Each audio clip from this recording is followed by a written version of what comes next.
হযরতে ওমর ফারুক রাদিয়াল্লাহু তাআলা আনহুর জীবনী। এই জমায় ইচ্ছা পোষণ করেছি আমি আপনাদের সমপনে রাসূলের একজন প্রিয় সাহাবী হযরতে উসমান বিন আফফানের জীবনী আলোকপাত করব। রব্বে কাবার মালিক যদি তৌফিক এনায়েত দান করে তো ইনশাআল্লাহ। প্রিয় হাজিরিন, সাহাবীর নাম হলো হযরতে উসমান, তার পিতার নাম আফফান। এই দিকে ইঙ্গিত করে তাকে হযরতে উসমান বিন আফফান বলে ডাকা হয়। তার মায়ের নাম আরওয়াহ।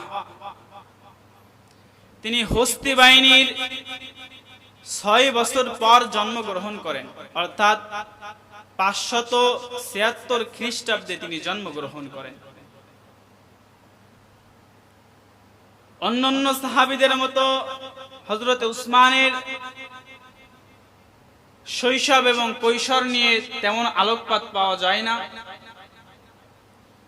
কিন্তু তিনি তরুণ বয়স থেকে অত্যন্ত ভদ্র, সভ্য এবং নম্র প্রকৃতির একজন মানুষ ছিল।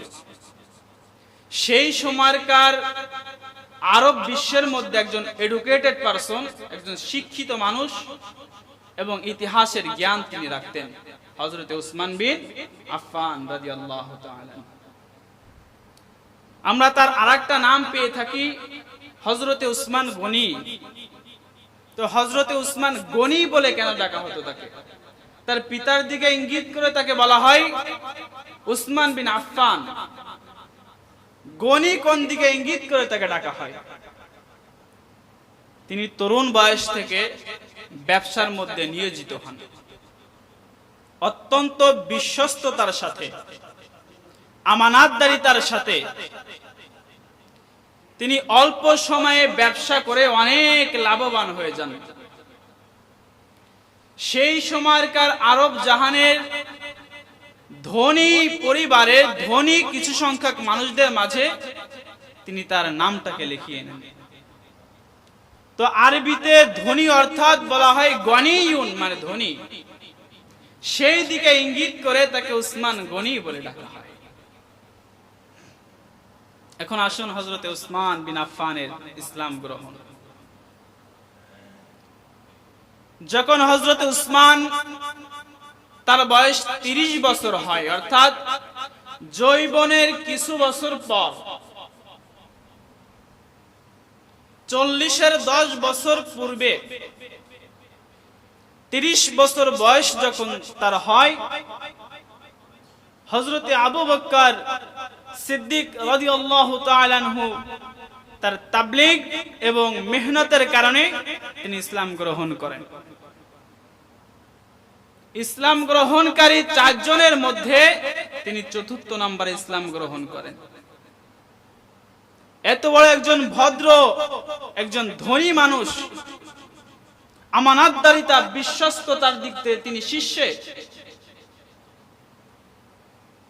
এত বড় একজন ভালো মানুষ ইসলাম গ্রহণ করার কারণে তার পরিবার কেন্দ্রিক মানসিক অত্যাচার তার উপর চাপিয়ে দেওয়া। হযরতে উসমান বিন আফফান রাদিয়াল্লাহু তাআলা আনহু যখন ইসলাম গ্রহণ করে, ইসলাম গ্রহণ করার কারণে তার চাচা হাকাম বিন আবিল আস ইসলাম গ্রহণ করার অপরাধে তাকে অত্যাচার, নিপীড়ন, ইস্তেমররা চালাতে শুরু করে। শুধুমাত্র ইসলাম গ্রহণ করার অপরাধে হযরতে উসমান বিন আফফানকে মরুভূমির উত্তপ্ত বালুর উপর শোয়া দেওয়া হতো। সাধারণত আমাদের দেশে 30% সেলসিয়াস ডিগ্রি যখন হয়, প্রখর রোদের তাপ 10 মিনিট বাইরে থাকা যায় না। একটু চক্ষুখানাকে বন্ধ করে অনুভব করেন তো, মরুভূমির ওই গরম উত্তপ্ত বালি ইসলাম গ্রহণ করবার কারণে তার চাচা, তার আপন চাচা তাকে উত্তপ্ত বালুর উপর শোয়া রেখে দিত। শুধু বালির উপর শোয়া রেখে দিত তা নয়, দুই হাত কাঁধ দুই দিকে বেঁধে রেখে দিতেন যাতে তিনি নড়াচড়া না করতে পারে। তাকে একলা ঘরে, একটা ঘরের মধ্যে বন্দি রেখে দিত যাতে দুনিয়ার কারোর সঙ্গে তিনি সম্পর্ক না করতে পারে। হাকাম বিন আবুল আস উসমান বিন আফফান কে বলতো, উসমান তুমি ইসলাম গ্রহণ করেছো, ঠিক আছে, ভালো কথা, তুমি যদি ইসলামকে ছেড়ে দাও তোমাকে শাস্তি থেকে তোমাকে মাহরুম করে দেব, তোমাকে আর শাস্তি দিব না। হযরত উসমান চাচাকে জবাব দেয়, চাচা যে ধর্ম আমি গ্রহণ করেছি, যে মুহাম্মাদের কালিমা আমি গ্রহণ করেছি, কসম খোদার তুমি যদি আমাকে মারতে মারতে দুনিয়া থেকে শেষ করে দাও তারপরও আমি পিছপা হব না। ইসলাম গ্রহণ করার অপরাধে শুধু হযরত উসমানকে অত্যাচার করা হয়েছে তা নয়, হযরত বিলাল হাফসি, হযরত বিলালকে অত্যাচার করা হয়েছে, খুবাইব খাব্বাব তাদেরকে ইসলাম গ্রহণ করা অপরাধে অত্যাচার করা হতো। এমন তো সাহাবী আছে যাদেরকে ইসলাম গ্রহণ করার অপরাধে এত অত্যাচার করেছে ইহুদিরা, মুনাফিকরা এত অত্যাচার করেছে, অত্যাচার সইতে না পেরে অনেক সাহাবী তো জীবন বয়সে তাদের জীবনটা আল্লাহর রাস্তায় বিলীন করে দিয়েছে। এজন্য ইসলাম গ্রহণ করা অনেক সময় সহজ হয়ে যায়, কিন্তু ইসলামের পর অবিচল থাকা, অটল থাকা অনেক সময় কঠিন হয়ে দাঁড়ায়। ইসলাম গ্রহণ করা অনেক সময় সহজ হয়ে দাঁড়ায়, কিন্তু ইসলাম গ্রহণ করে তার উপর অবিচল থাকা অনেক সময় কঠিন হয়ে দাঁড়ায়। এখনো কিছু সাহাবাদের উত্তরসূরি, কিছু উলামায়ে কিরাম জালেম শাসন তাদের সময় অত্যাচার নিপীড়িত সহ্য করেছে। ইসলামের উপর অটুট থাকার কারণে কারাবন্দী অবস্থায় জীবনটাকে বিলীন করে দিয়েছে আল্লামা সাঈদ। ইসলামের উপর হক কথা বলার কারণে মামুনুল হক 3 বছর জেল কেটেছে বিনা অপরাধে। শাপলা চত্বরে উলামায়ে কিরামকে রক্ত রঞ্জিত করেছে শুধুমাত্র ইসলামের উপর অটুট থেকে হক কথা বলবার দরুন। এজন্য ইসলামের উপর অটল থাকাটা অনেক সময় কঠিন হয়ে যায়। এজন্য তো কোন এক কবি বলেছেন, ঈমানের পথে অবিচল থেকে আমার মরণ যেন হয়। তিনি সন্ধে সন্ধে এই দোয়াটা আল্লাহ তাআলার কাছে করেছেন। এক সাহাবী রাসূল আরবি সাল্লাল্লাহু আলাইহি সাল্লামের কাছে এসে জিজ্ঞাসা করে, গো সরকার, আপনি আমাকে এমন একটা আমল শিখিয়ে দেন যে আমলটা আপনার পরে আমার আর অন্য কারোর কাছে যাওয়া লাগবে না।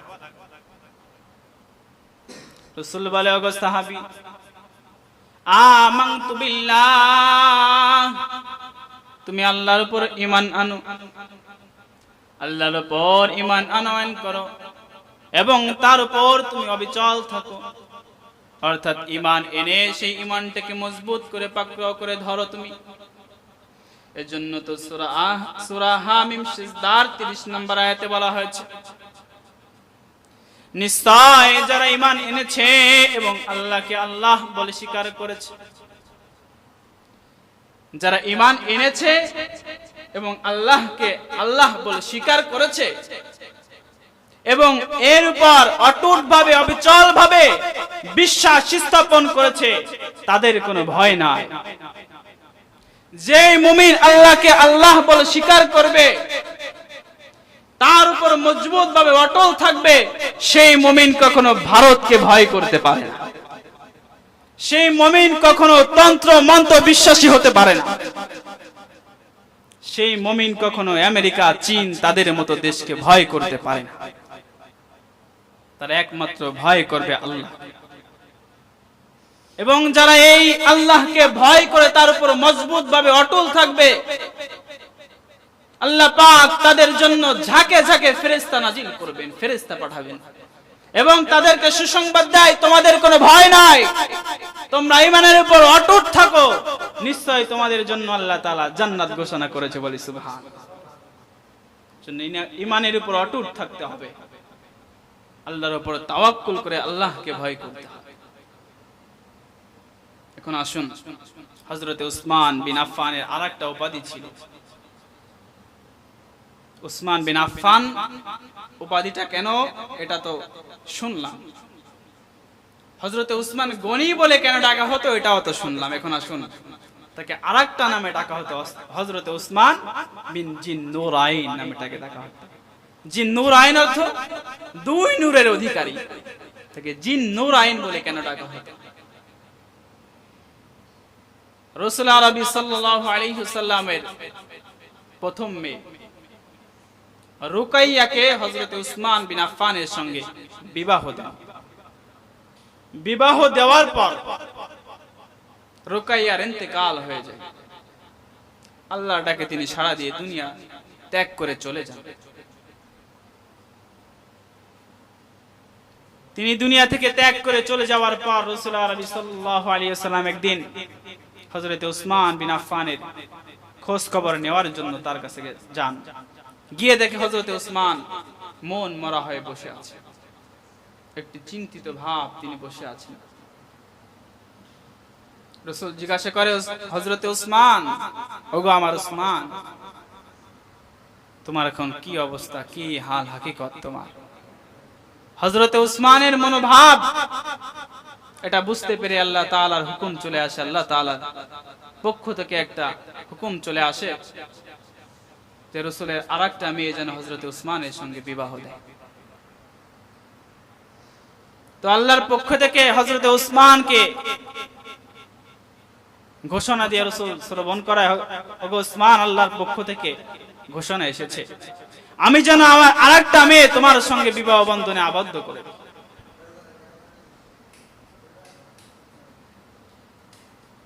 তো যখন উম্মে কুলসুমকে তার সঙ্গে বিবাহ বন্ধনে আবদ্ধ করে দেয়, উম্মে কুলসুমের ইন্তেকালের পর রাসূল বলে, যদি আমার আরেকটা মেয়ে থাকতো আমি আমার উসমানের সঙ্গে বিবাহ বন্ধনে আবদ্ধ করে দিতাম। এজন্য রাসূলের দুই মেয়ে অর্থাৎ দুই নূরের অধিকারী, রাসূলের দুইটা মেয়ে অর্থাৎ দুইটা নূর, সেই দিকে ইঙ্গিত করে তাকে জিন্নুরাইন বলা। একটা মজার একটা ঘটনা, আশ্চর্য ঘটনা হলো এটা যে আদম আলাইহিস নবী সাল্লাল্লাহু আলাইহি ওয়াসাল্লাম থেকে নিয়ে নবী মুহাম্মদ পর্যন্ত এমন কোন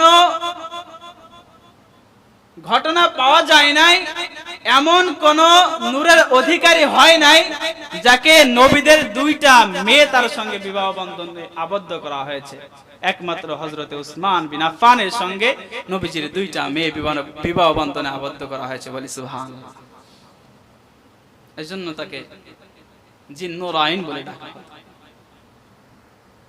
হযরতে উসমানের আরেকটা গুণ ছিল, তিনি অত্যন্ত লজ্জাবতী ছিলেন। লজ্জাবতী মহিলাদের থেকে তিনি অত্যন্ত লজ্জাবতী ছিলেন। হযরত উসমান বিন আফফান তিনি অত্যন্ত লজ্জা পেতেন।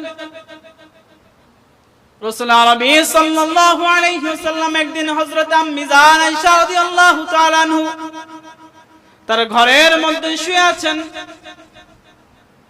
সাধারণত আমরা যখন ঘরের মধ্যে শুয়ে থাকি, হয়তো গায়ে কোনো একটা পাতলা কাপড় থাকে, শুয়ে থাকলে কাপড়টা একটু উপরের দিকে উঠে যায়, এটাই স্বাভাবিক। যখন বাড়িতে থাকি আমরা, তখন তো আমরা প্যান্ট শার্ট এটা পরে থাকি না, সাধারণত একটা গেঞ্জি গায়ে থাকে অথবা একটা গামছা গায়ে থাকে। তো রাসূল সাল্লাল্লাহু আলাইহি ওয়াসাল্লাম আয়েশার ঘরে শুয়ে আছেন। এমন অবস্থায় তার টাকনুর উপরে, সতর আগলা হয় না, টাকনুর উপরে সামান্য একটু কাপড় উঠেছে। এমন অবস্থায় হযরতে আবু বকর সিদ্দিক তিনি অনুমতি চাইলেন। রাসূল অনুমতি দিলেন আবু বকরকে আসার জন্য। আবু বকর সিদ্দিক আসলেন, কিন্তু রাসূল কাপড়টাকে ঠিক করলেন না। টাকনুর উপরে সামান্য একটু উঠানো ছিল, তিনি ঠিক করলেন না। যেমন আছে ওই অবস্থায় তিনি থাকলেন। আবু বকর সিদ্দিক কথা বলে চলে গেলেন। পরবর্তীতে হযরতে ওমরে ফারুক আসলেন। হযরতে ওমরে ফারুকের সঙ্গে তিনি কথা বললেন, কাপড়টাকে ঠিক করলেন না, ওই অবস্থায় তিনি রেখে দিলেন। হযরতে ওমরে ফারুক চলে গেলেন, এমন তো অবস্থায় উসমান বিন আফফান আসলেন। রাসূল তখন সরাসরি অনুমতি দিলেন না, রাসূল উঠে কাপড়টাকে ঠিক করে তারপর অনুমতি দিলেন। এই ঘটনাটা আয়েশা রাদিয়াল্লাহু তাআলা আনহু তিনি দূর থেকে দেখছিলেন যে রাসূল কোন সাহাবীর সঙ্গে কেমন ব্যবহার করে। হযরতে উসমান চলে যাওয়ার পর রাসূল জিজ্ঞাসা করে, হযরতে ওমর আসলেন, আবু বকর আসলেন, আপনি কাপড়টাকে ঠিক করলেন না, কিন্তু যখন উসমান আসলো আপনি কাপড়টাকে কেন ঠিক করলেন? রাসূল বলে, ওগো আয়েশা, আমি কি সেই লোকটাকে লজ্জা করব না? সেই লোকটাকে কি আমি সম্মান করব না? যে লোকটার লজ্জা দেখে স্বয়ং আসমানের ফেরেশতারা তাই লজ্জা পায়, আমি কি তাকে দেখে আমার কাপড়টাকে ঠিক করব না? হযরতে উসমান যদি এসে দেখতেন আমার কাপড়টা একটু উঠানো আছে, তিনি লজ্জায় আমার সঙ্গে কথা না বলে চলে যেতেন। এজন্য রাসূল হাদিসের মধ্যে বলেছেন, আশাদ্দুন হায়াউ উসমান ইবনে আফফান, আমার উম্মতের মধ্যে সবথেকে লজ্জাশীল বান্দা হলো হযরতে উসমান বিন আফফান রাদিয়াল্লাহু তাআলা। হযরতে উসমানের আরেকটা গুণ ছিল, তিনি অত্যন্ত দানশীল ছিলেন, তিনি অত্যন্ত দানবীর ছিলেন।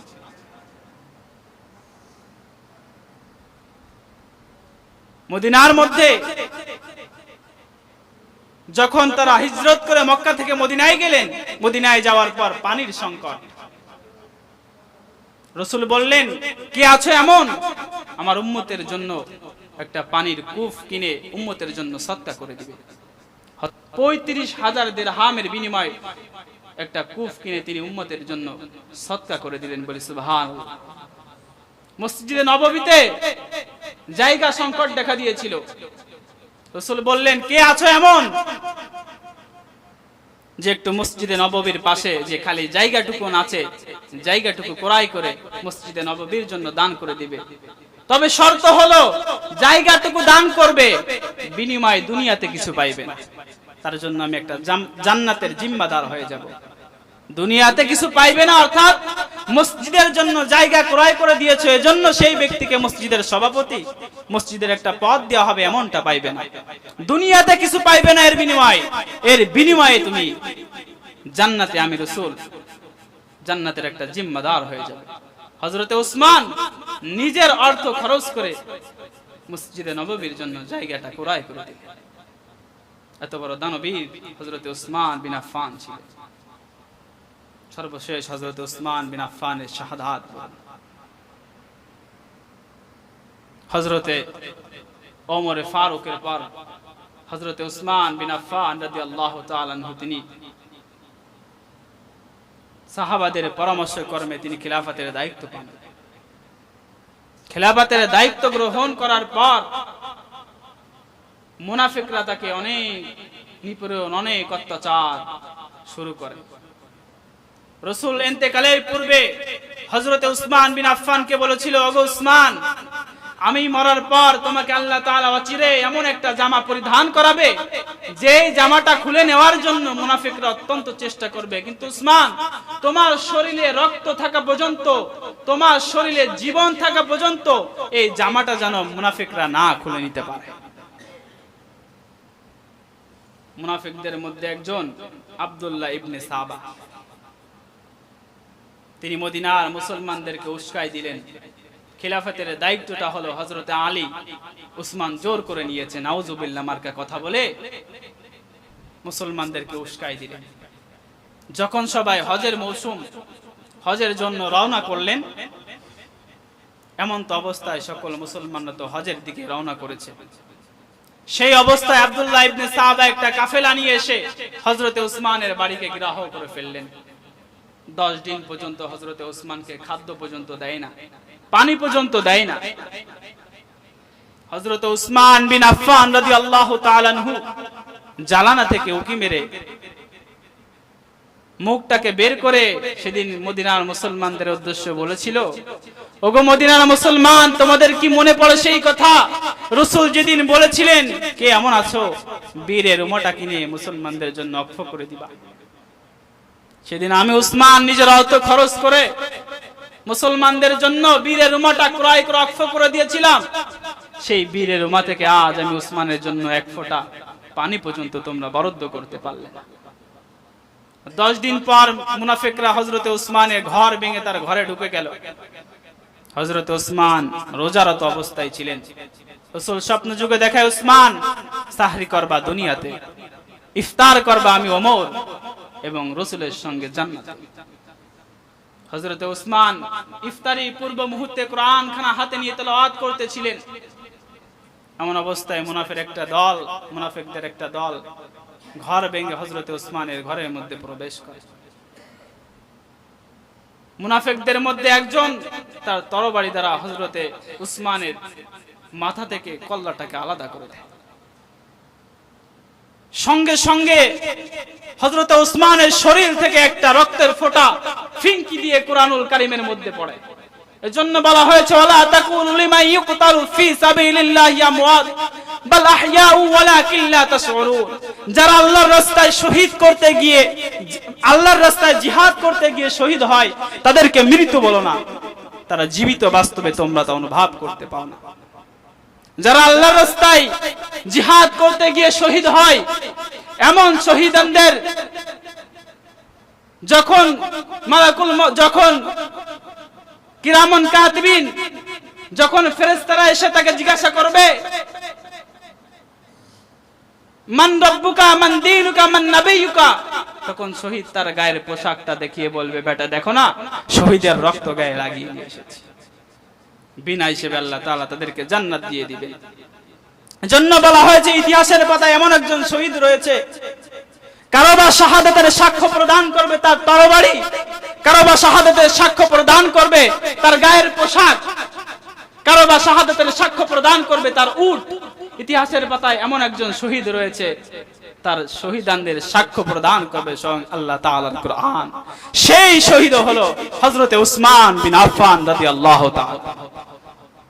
এজন্য প্রিয় হাজিরিন, সাহাবা রাদিয়াল্লাহু তাআলা আনহু এদের জীবনী আমাদের সন্তানদেরকে বর্তমান সময়ে এসে পড়ানো অত্যন্ত জরুরি। তাই আমরা চেষ্টা করব সাহাবা রাদিয়াল্লাহু তাআলা আনহুদের জীবনী কিছু বই ক্রয় করে এনে সন্তানদেরকে হাতে তুলে দেওয়া। স্মার্টফোন না তুলে দিয়ে একটা বই তুলে দেন।